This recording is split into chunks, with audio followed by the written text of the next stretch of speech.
Okay, my talk is going to turn out to be in some ways the prequel to Ryan's. A lot of the developments in the 18th century that he was talking about really assume some of the things I'll be talking about with respect to the Bible. Okay, so two objectives basically in my project, which focuses on the Bible and on biblical interpretation.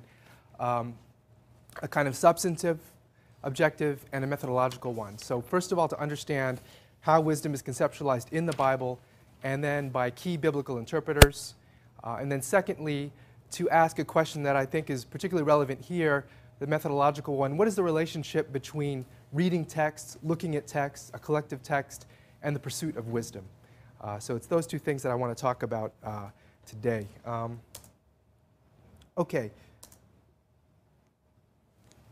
My thing's a little off, so bear with me. But to get going, I want to point out a conceptual tool that I've been using and that I'm borrowing from the work of the philosopher Charles Taylor when he talks about frameworks. So when Taylor talks about frameworks, he's referring to a kind of unconscious, overarching set of metaphysical and moral judgments that guide action and belief. Right? So these are just sort of these large, mostly unconscious, it's a kind of a network of beliefs that we have that guide us.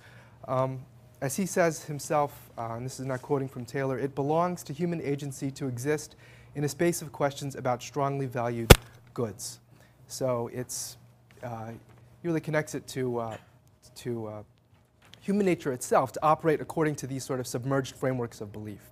So basically, I take that and that concept and I apply it to wisdom and ask the question, what are the frameworks, the kind of submerged sets of belief that are necessary for conceptualizing wisdom, number one, in the Bible, among the biblical writers, and then secondarily among the biblical interpreters. So I'll be using this word framework to get at the question of what wisdom is. Okay. Okay, so the first, I'll just throw this all up here even. It's kind of, sorry, things are a little off here. But so reading the Bible, and it took me a while to put this part together, but reading through various parts of the Bible, what I try to do is to tease out a framework for wisdom that sort of cuts across the biblical canon as a whole. Being trained as an historical critic, this was a little bit somewhat anathema for me to do this, but I felt that it was congenial really to this project. So in doing that, I came up with the following.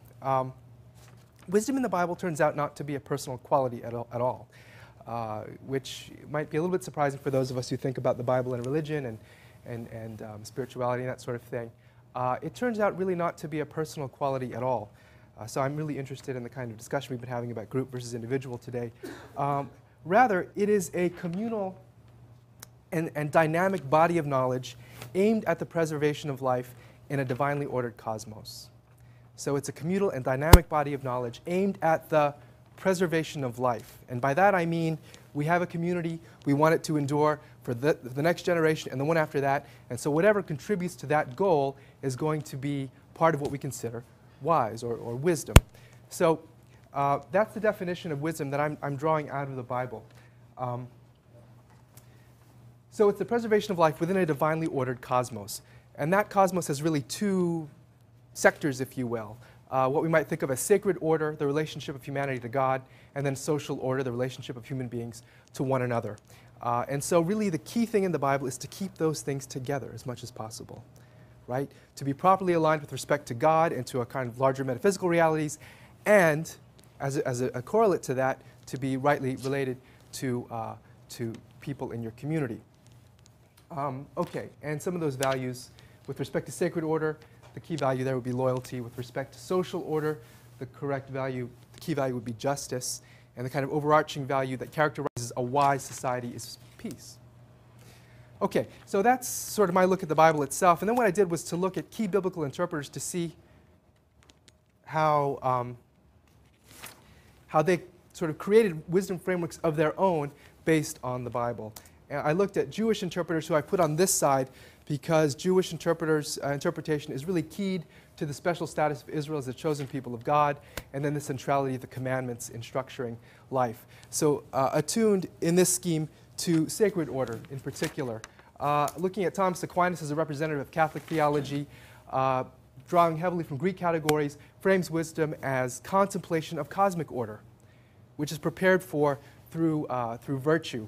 But that's why I put him at the top, because of his attention to cosmic order. And then looking at John Calvin as representative Protestant theology, this was a very hard chapter because Calvin doesn't really have a constructive definition of wisdom. In some ways, it's an anti-wisdom, but I can't go into that now. But I put him on the right because what you have coming out of the Calvinist traditions is a heavy focus on social discipline and social order. And those of you who work on early modern political theory, know what I'm talking about. Okay, and then finally, trying to ask the methodological question. What is the relationship between all of this stuff to the methodological question of how wisdom is related to the study of texts?